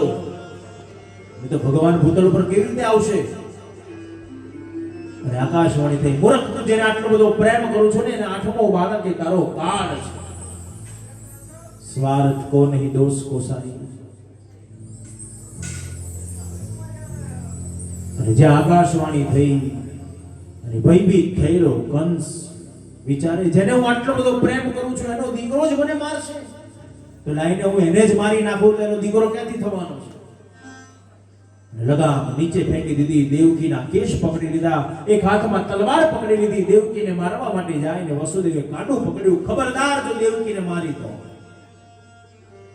કંસ વિચારે, મારા અવાજથી થરથર ધ્રુજનારો આ વસુદેવ આજે મારું કાંડું પકડે છે. ચોક્કસ આકાશવાણી સત્ય છે. વસુદેવે સમજાયા, અરે કંસ, તું તો બળવાન છો, આ એક અબળા છે, શા માટે મારે? તને કોનો ભય નથી? દીકરાનો ભય છે ને? હું તને વચન આપું છું, જેટલા પણ બાળક થશે ને બધા હું તને આપી દઈશ. તું દેવકીને છોડી દે. કંસ જાણે છે વસુદેવ વચન બાળક છે. દેવકીને છોડી દીધી. સમય ઉપર સમય વ્યતીત થયો, એક બાળકનો જન્મ થયો. આપેલા વચન પ્રમાણે વસુદેવ બાળકને લઈને કંસની પાસે ગયા. કંસે કીધું, અરે મહારાજ વસુદેવ, મારે તો 8મા બાળકની જરૂર છે ને, આ તો પહેલું બાળક છે. એક કામ કરો ને પાછું લઈ જાઓ. સમય પર સમય વ્યતીત થયો. 6 બાળકોના જન્મ થયા. પૃથ્વી ત્રાહિમામ ત્રાહિમામ પોકારે, પ્રભુ પધારો પધારો પધારો. પણ દેવતાએ કીધું, આ કંસ એનો પાપનો ઘડો ભરે તો પ્રભુ પધારે. નારદજીને કીધું, જાઓ મતી બગાડો. આયા નારદજી મથુરામાં. કંસને સમાચાર મળ્યા. નારદે સમજાવ્યું, મૂર્ખ, 8મો એટલે છેલ્લો નહીં, ગમે તે થાય. આ તો દેવતાઓ છે, કપટ કરે એવા છે. મહારાજ કશી ખબર ના પડી. 8 ખાના પડ્યા, ઉપરથી ગણે તો છેલ્લો 8મો, નીચેથી ગણે તો પહેલો 8મો. કંસ કશી ખબર પડી? કંસે કીધું કે મહારાજ, આ બધા મારા કાળ છે. 8મો એટલે ગમે તે થાય. અરે હા, 8મો એટલે ગમે તે થાય. દેવતાઓ છે આ તો. અને ભયભીત થયેલો કંસ દોડતો ગયો. એક સાથે 6 બાળકોને હાથમાં લીધા, પૃથ્વી ઉપર પટકાર્યા. તું મારો કાળ છે, તું મારો કાળ છે, તું મારો કાળ છે. પૃથ્વી ત્રાહિમામ ત્રાહિમામ પોકારે. દેવકીને 7મો ગર્ભ રહ્યો છે. રોહિણીનો ગર્ભ આજે દેવકીમાં ખેંચાયો, દેવકીનો ગર્ભ રોહિણીમાં ખેંચાયો. દેવકીના 7મા ગર્ભનો નાશ થયો. 8મો ગર્ભ દેવકીને રહ્યો છે. શ્રાવણ માસ કૃષ્ણ પક્ષ અષ્ટમી તિથિ મધ્યરાત્રિ અભિજીત મુહૂર્ત પ્રભુને ભૂતળ પર પ્રાદુર્ભાવ કરવાનો સમય નજીક આવ્યો. દેવતાઓ આકાશમાં દુંદુભ્યના ગાન કરે, વેદ મંત્રોના ગાન કરે. પ્રભુ પધારો પધારો પધારો. ભગવાને કીધું, જાઓ તમે ગોકુળમાં નંદ યશોદાને ઘેર જાઓ. ગોપ ગોપીઓના રૂપ લો, હું યશોદાને ઘેર આવી રહ્યો છું. દેવતાએ કીધું, નહીં ભગવાન, પહેલા આપ પધારો. જગતનો બ્રહ્મ એ માના ઉદરમાં કેવો દેખાય છે, અમારે એના દર્શન કરવા છે. સુખદેવજી વર્ણન કરે, પરીક્ષિત, શ્રાવણ માસ કૃષ્ણ પક્ષ મધ્યરાત્રિ અષ્ટમી તિથિ અભિજીત મુહૂર્ત ભગવાન ચતુર્ભુજ રૂપમાં દેવકીના હૃદયમાં દર્શન આપ્યા. શંખ ચક્ર ગદા પદ્મ ધારણ કરેલા છે. દેવકીમાં આંખ ખોલી તે જ સહન ન થયું. જે સ્વરૂપ હૃદયમાં હતું એ જ પોતાની આંખની સામે જોતા દેવકીમાં સ્તુતિ કરવા લાગ્યા. તમદભુતમ બાલકરૂપ જે ક્ષણમ ચતુર્ભુજમ શંખ ગદાયુધાયુધમ શ્રી વક્ષલક્ષ ગલકૌસ્તુભ શ્રિયમ પીતાંબરમ ચાંદ્રપયોજ સૌભગમ. અરે ભગવાન, આપ તો બ્રહ્મ રૂપમાં આવ્યા છો, મને તો બાળક જોઈએ છે. ચતુર્ભુજ રૂપ ધારણ કરેલા છે, પીળા પીતાંબર ધારણ કર્યા છે, આંખો ખુલ્લી છે. આ બાળક બનો. ભગવાને કીધું, માં આ સ્વરૂપને તમારા હૃદયમાં પધરાવો. હું બાળક બનું છું. તમે મને ગોકુળમાં નંદ યશોદાને ઘેર જઈને મૂકી આવ્યો. આપણે મથુરામાં કેવળ ભગવાનનો જય જયકાર કરીશું.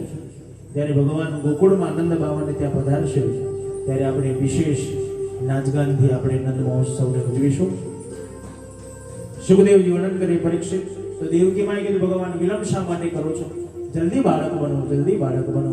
સુખદેવજી વર્ણન કરી, રાજા, શ્રાવણ માસ કૃષ્ણ પક્ષ અષ્ટમી તિથિ મધ્યરાત્રિ અભિજીત મુહૂર્ત 4 શ્લોકમાં જે પ્રભુના પ્રાગટ્યનું વર્ણન છે મંદમ મંદમ જર્જરા જર્જરું સાધનમ મંદ મંદ શીતળ પવન વાઈ રહ્યો છે. આજે આકાશ સ્વચ્છ થઈ ગયું, વાતાવરણ સ્વચ્છ થઈ ગયું. નત્ય પ્રસન્ન શરીરા શ્રી યમુનાજી આજે નવડાના રૂપમાં વહી રહ્યા છે. કારણ મારો પ્રિયતમ અહીંથી પસાર થશે તો હું શાંત ન બેસું. આજે શ્રી યમુનાજી પણ બંને કાંઠે નવડાના રૂપમાં વહી રહ્યા છે. આજે પક્ષીઓ કલરવ કરી રહ્યા છે, વૃક્ષો પાંદડાનો ખરખર અવાજ કરી રહ્યા છે. આકાશ સ્વચ્છ થઈ ગયું. ઋતુ વગરના ફળ ખીલવા લાગ્યા, ઋતુ વગરના ફૂલ ખીલવા લાગ્યા. કારણ અમારો પરમાત્મા અહીંથી પસાર થશે. આજે વાતાવરણ પ્રફુલ્લિત બની ગયું, વાતાવરણ પ્રસન્ન બની ગયું. સુખદેવજી વર્ણન કરી પરીક્ષિત શ્રાવણ માસ કૃષ્ણ પક્ષ અષ્ટમી તિથિ મધરાત્રિ અભિજીત મુહૂર્ત ભગવાન ચતુર્ભુજ રૂપમાંથી દ્વૈભુજમાં પધારતા શ્રી બાલકૃષ્ણ લાલ કી જય. ભગવાન બાળકના રૂપમાં પ્રગટ થયા. વસુદેવે ભગવાનને છાપમાં લીધા, મસ્તક ઉપર ધારણ કર્યા. બંધનો તૂટી ગયા, દ્વાર ખુલી ગયા. આખું નગર નિંદ્રામાં છે. કોઈને ખબર નથી દેવકીને દીકરાનો જન્મ થયો કે દીકરીનો. અડધી રાત્રે નંદ બાબા વસુદેવ મથુરામાંથી ચાલતા ચાલતા ગોકુળ તરફ જઈ રહ્યા છે. શ્રી યમુનાજીનું વિકરાળ રૂપ જોયું. નંદ બાબા વસુદેવ ભયભીત થઈ ગયા. પ્રભુએ પોતાનો ચરણ સ્પર્શ શ્રી યમુનાજીને કરાવ્યો. સકલ સિદ્ધિ શ્રી યમુનાજીને પ્રદાન કરાવી અને યમુનાજીએ માર્ગ આપી દીધો. અડધી રાત્રિનો સમય છે. આજે નંદ બાબાને પણ ઊંઘ નથી આવતી. ગૌશાળામાં જે ગાયોની સેવા કરે છે,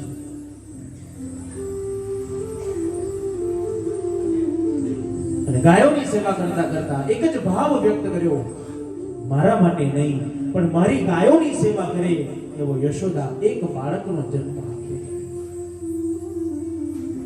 निष्काम भाव. अगर हमारे हृदय में भी किसी के लिए निष्काम भाव होगा ना तो ईश्वर भी हमें सफलता तुरंत दिलवाएगा. क्योंकि वो हमारे खुद के लिए नहीं, हम दूसरे के लिए मांगते हैं. तो ईश्वर सफलता दिलवाएगा. और यही हुआ नंद बाबा के पास. नंद बाबा ने सोचा मेरे लिए नहीं मेरी गौवाओं की सेवा करे ऐसा यशोदा एक बालक का जन्म दे. तो सफलता भी मिल गई नंद बाबा को. एक छोटा नन्हा कन्हैया दौड़ कर आया, बाबा की अंगुली पकड़कर बोलने लगा, बाबा मैं गौवा की सेवा करने के लिए आया हूं. बाबा मैं गौवाओं की सेवा करूंगा. नंद बाबा सोच रहे हैं ये मैं क्या देख रहा हूं, ये स्वप्न है कि हकीकत है. बार बार आंख मिचोते हुए नंद बाबा सुंदर कन्या को देखते ही नंद बाबा ने संकल्प किया, जो कन्या मुझे गौशाला में दिखाई दिया है वही कन्या अगर मैं यशोदा की गोद में देखूं, मैं ब्राह्मण को 1000 गौवाओं का दान करूंगा. सुखदेव जी वर्णन कर रहे परीक्षित वसुदेव चलते चलते गोकुल में आए. यशोदा के शयन खंड में प्रवेश किया. यशोदा को योग माया का प्रादुर्भाव हुआ है.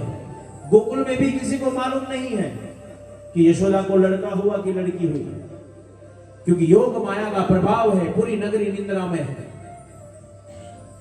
वसुदेव ने योग माया को छाप में लिया, भगवान को छाप में से नीचे रख दिया, यशोदा के पास रख दिया. आज जगत का ब्रह्म पहली बार रोया.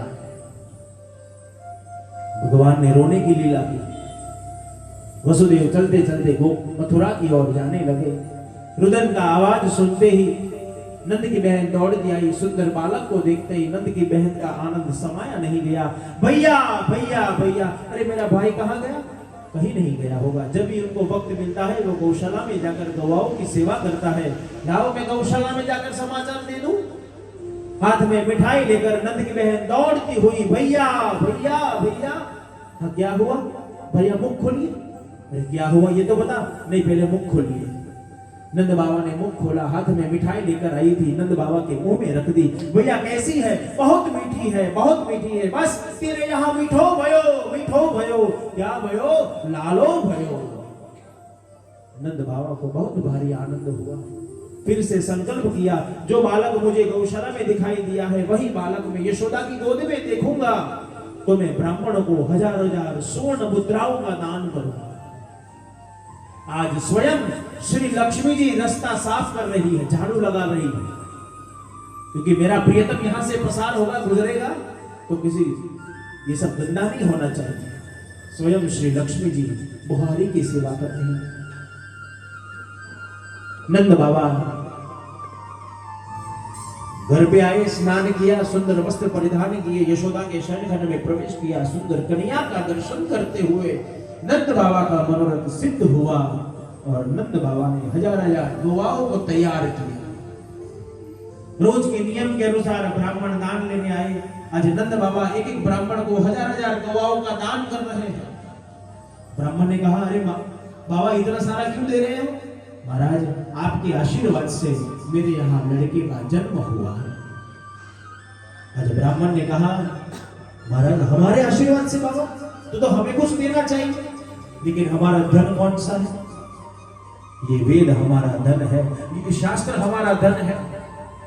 आज नंद बाबा के आगे ब्राह्मण वेदों के दान कर रहे हैं। स्वस्ति न इंद्रो वृद्धश्रवाः स्वस्ति नः पूषा विश्ववेदाः स्वस्ति नस्तारक्षो अरिष्टनेमिः स्वस्ति नो बृहस्पतिर्दधातु। ब्राह्मण वेदों के दान कर रहे हैं। एक एक ब्राह्मण हजार हजार गवाओं को लेकर अपने घर की ओर चलने लगे। ब्राह्मण पत्नियां ब्राह्मण को डांटने लगी, अरे इतना सारा क्यों लोभ करके आए, क्यों मांग करके आए? अरे मैंने मांगा नहीं, कि तो नंद बाबा ने दान दिया है। नहीं नहीं, आप झूठ बोल रहे हो, बिगैर मांगे इतना सब कुछ कोई देता है? नहीं, मैं सच बोल रहा हूँ। अरे तू सुने तो मैं बताऊं ना। हाँ बोलो। यशोदा ने बालक को जन्म दिया है। ब्राह्मण की वाणी पावन हुई, ब्राह्मण पत्नी के कान पावन हुए। दौड़ती हुई यशोदा के घर की ओर जाने लगी। माँ माँ, हमने कितने जप किए, कितने तप किए, माँ कितनी मन्नतें मानी, कभी तुझको ये लड़का हुआ है? अरे हाँ, इस उम्र में मुझे कहाँ लड़का होने वाला था, ये तो आपके आशीर्वाद से हुआ है। तो माँ ये लड़का हमारा है? हाँ, ये लड़का आपका है। धनवान गोपियों का समाज जगा। अरे माताओं, कौन सा प्रसंग था, हमें किसी ने नहीं बुलाया? अकेले अकेले जाके? अरे हमारे अकेला का नहीं, पूरे गांव का प्रसंग है, चलो।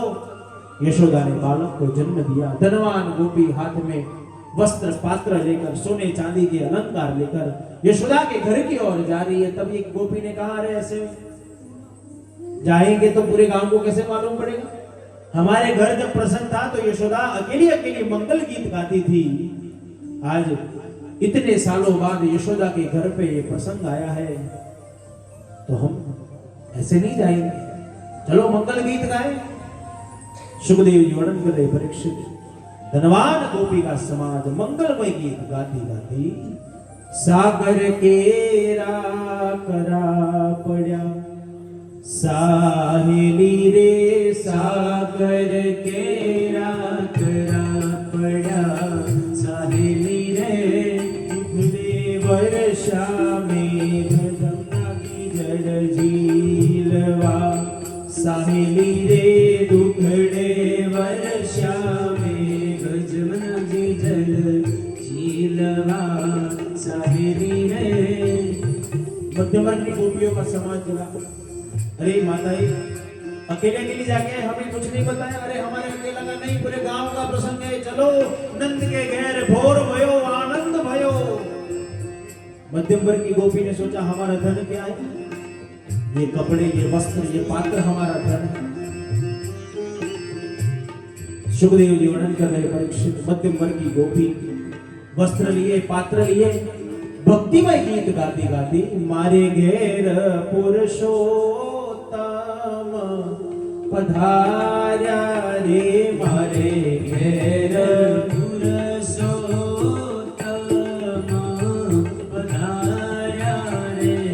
तो लईने मोती रे धार्या रे, तो लईने मोती रे धार्या। सुखदेव जी वर्णन करें, परीक्षित गरीब गोपियों का समाज जगा।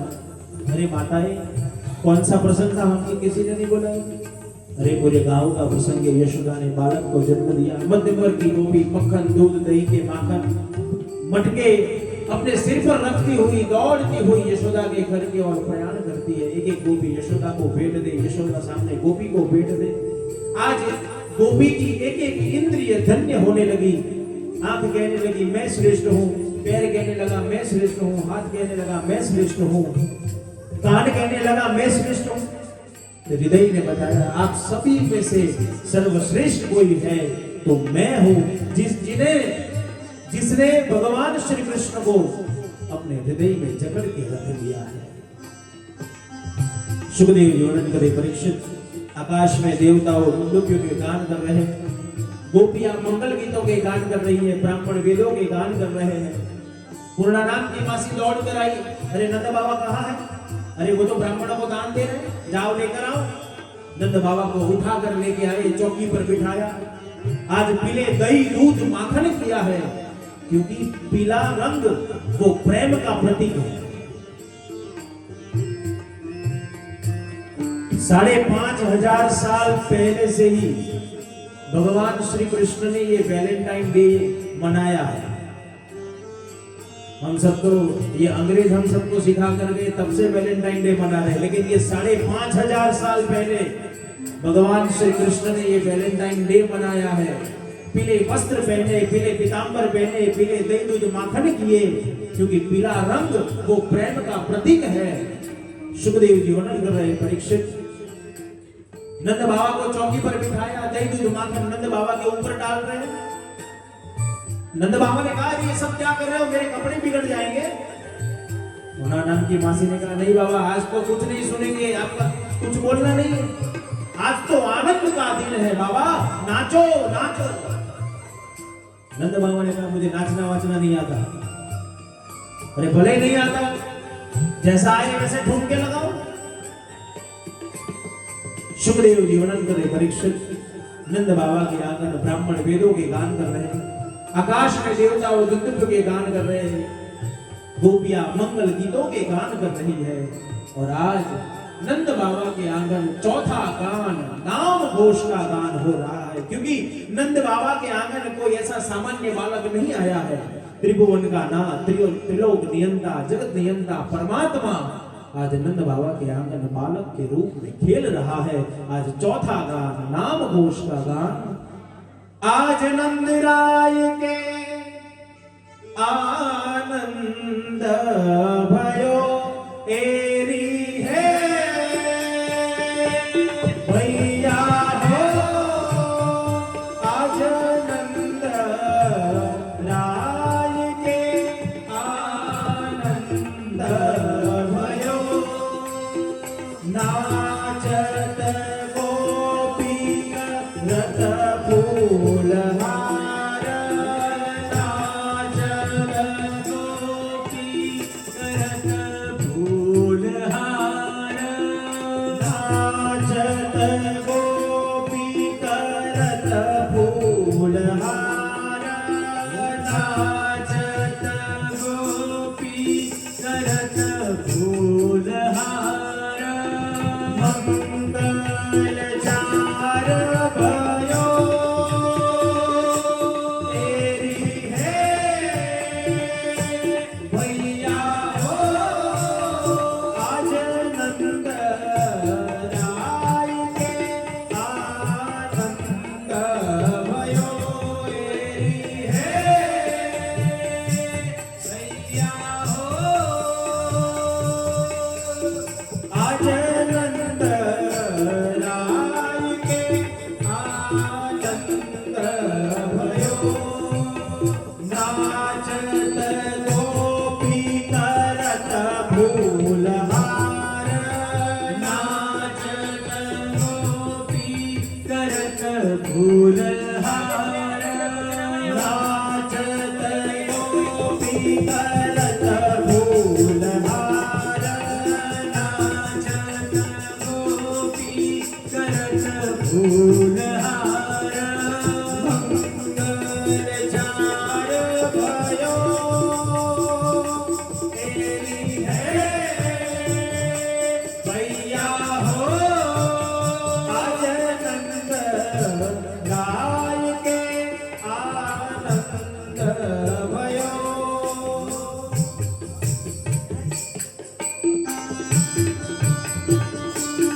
मुझे बात है, मुझे तो नाटकां करके पसंद नहीं हुआ उसे।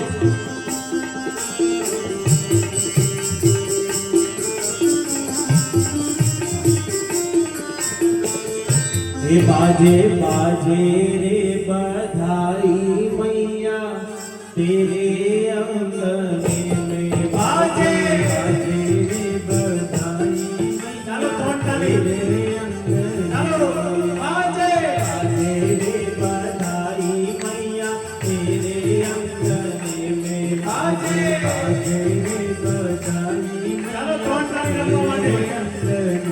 ये मैया तेरे अंगने में मैया तेरे अंगने में बाजे बाजे रे बधाई मैया तेरे अंगने में बधाई हो मुक्त महोत्सव की बधाई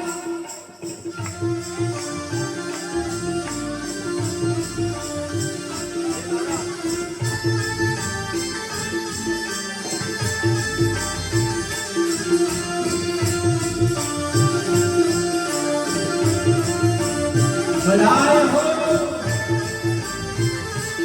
नंद महोत्सव की बधाई शारदा देवी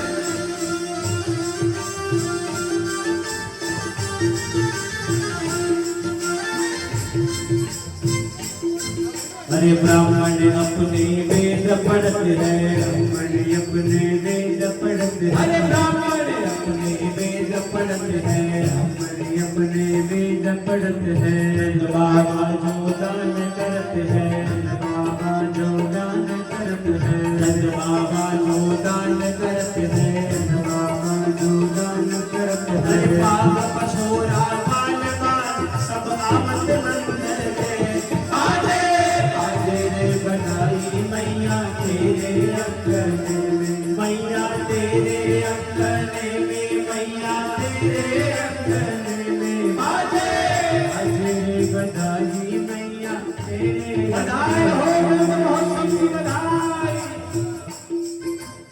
गवाओं को दान दियो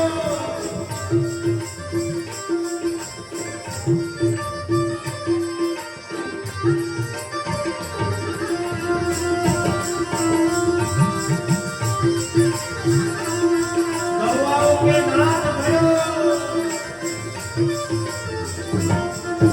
नाच नाच के प्रेम दिखायो नाच नाच के प्रेम दिखायो अरे नाच नाच के प्रेम दिखायो नाच नाच के प्रेम दिखायो नंद भवन में धूम मचायो नंद भवन में धूम मचायो नंद भवन में धूम मचायो नंद भवन में धूम मचायो देव शीश सब आशीष दे हरि यशोदा लाल बाजे बाजे रे बधाई मैया तेरे अंगने में मैया तेरे अंगने में मैया तेरे अंगने में बाजे बाजे रे बधाई मैया तेरे अंगने में बधाई हो नंद महोत्सव की बधाई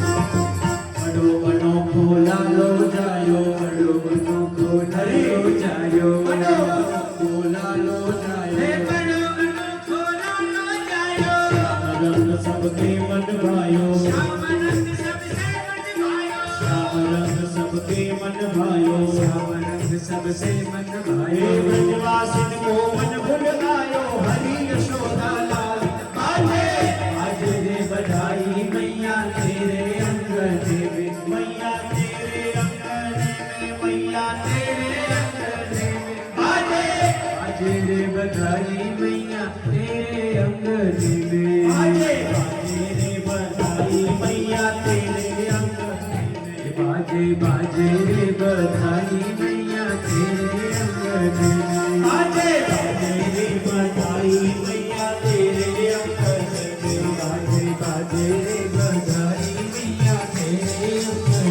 में मैया तेरे अंगने में मैया तेरे अंगने में बाजे बाजे रे बधाई मैया तेरे अंगने में बाजे बाजे रे बधाई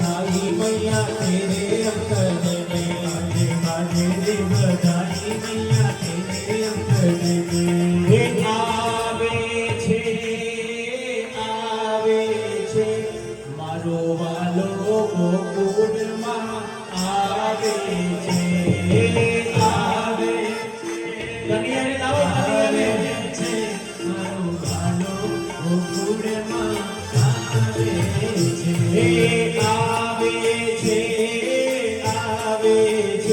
મારો વાલો હરિદ્વારમાં આવે છે આવે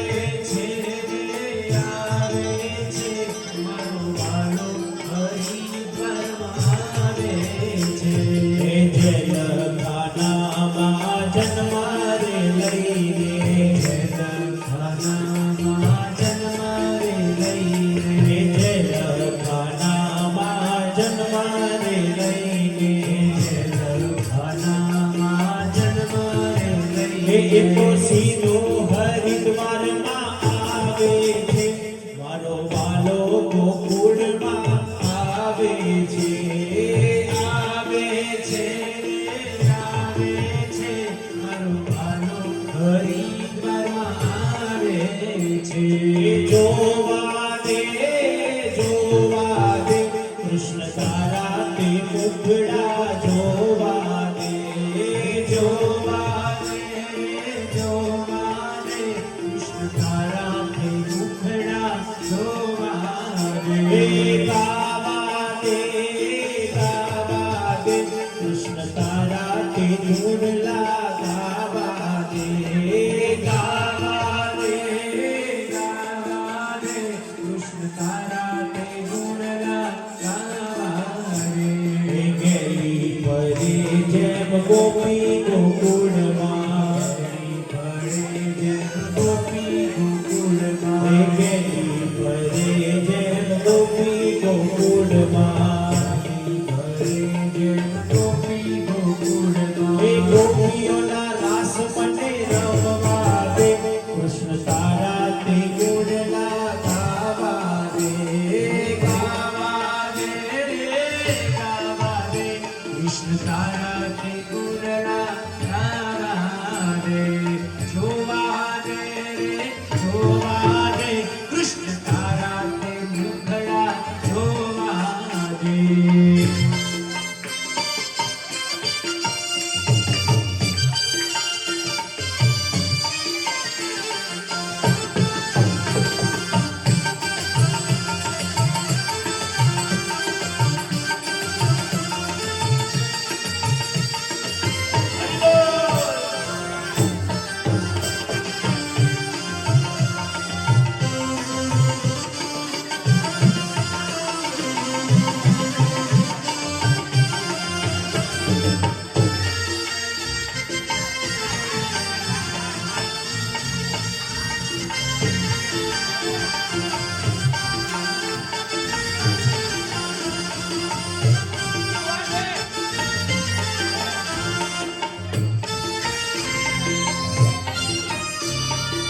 વાર છે હજુ વાર છે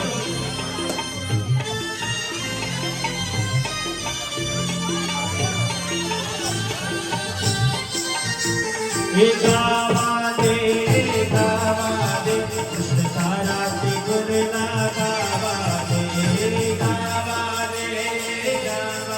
હરિ બોલ તે ગુણલા ગાવા હરે ગોકુળમાં આજ દિવાળી હરે ગોકુળમાં આજ દિવાળી પ્રગટ થયા વનમાળી પ્રગટ થયા વનમાળી ગોકુળમાં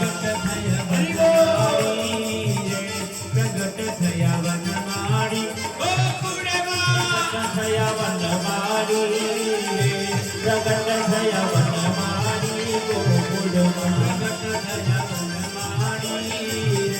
પ્રગટ થયા વનમાળી ગોકુળમાં એ નંદ ઘેરા આનંદ ભયો છે કનૈયા લાલ કી भयो કનૈયા લાલ કી નંદ ઘેરા આનંદ ભયો છે કનૈયા લાલ કી भयो જય કનૈયા લાલ કી જય કનૈયા લાલ કી હાથ ગોરા પાલ કી જય કનૈયા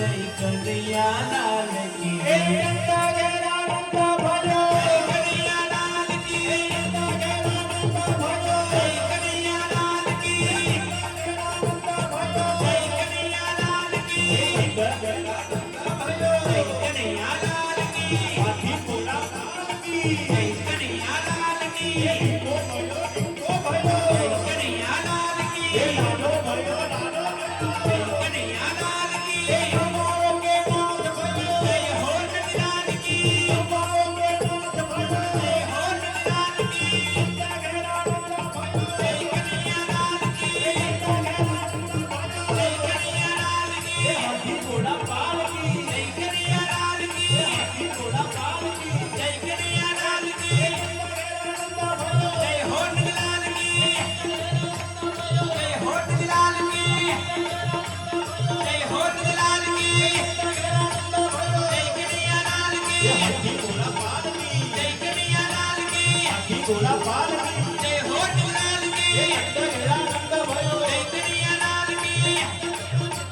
જય કનૈયા લાલ કી જય હો નંદલાલ કી હાથી ઘોડા પાલ કી જય હો નંદલાલ કી ઓવા ઓકો દાન દિયો જય કનૈયા લાલ કી ઓવા ઓકે દાન દિયો જય કનૈયા લાલ કી નંદા ઘેરા નંદા ભયો જય હો નંદલાલ કી ઘેરા નંદા ભયો જય કન્હૈયા લાલ કી હે નંદા ઘેરા નંદા ભયો જય કન્હૈયા લાલ હે કી નંદા ઘેરા નંદા ભયો કન્હૈયા લાલ કી એ હાથી ઘોડા પાલ કી લાલ કી એ હાથી ઘોડા પાલ કી કન્હૈયા લાલ કી નંદા ઘેરા નંદા ભયો કનૈયા લાલ કી નંદા ભયો કનૈયા લાલ કી હાથી ઘોડા પાલ કી જય હો નંદલાલ કી હાથી ઘોડા પાલ કી જય હો નંદલાલ કી નંદા ઘેરા નંદા ભયો જય કનૈયા લાલ કી નંદા ઘેરા નંદા ભયો જય કનૈયા લાલ કી હાથી ઘોડા પાલ કી જય હો નંદલાલ કી હાથી ઘોડા પાલ કી જય હો નંદલાલ કી ઘેરા નંદા ભયો કન્હૈયા લાલ કી નંદા ઘેરા નંદા ભયો કન્હૈયા લાલ કી નંદા ઘેરા નંદા ભયો કન્હૈયા લાલ કી નંદા ઘેરા નંદા ભયો જય કનૈયા લાલ કી લાલો ભયો લાલો ભયો જય હો નંદલાલ કી લાલો ભયો લાલો ભયો જય હો નંદલાલ કી ઓવા ઓકો દાન દિયો જય કનૈયા લાલ કી ઓવા ઓકો દાન દિયો જય કનૈયા લાલ કી ઓવા ઓકે દાન દિયો જય કનૈયા લાલ કી નંદા ઘેરા નંદા ભયો જય કન્હૈયા લાલ કી નંદા ઘેરા નંદા ભયો જય કન્હૈયા લાલ કી નંદા ઘેરા નંદા ભયો જય કન્હૈયા લાલ કી નંદા ઘેરા નંદા ભયો જય કન્હૈયા લાલ કી નંદા ઘેરા નંદા ભયો જય કન્હૈયા લાલ કી નંદા ઘેરા નંદા ભયો જય કન્હૈયા લાલ કી શ્રી બાલ કૃષ્ણ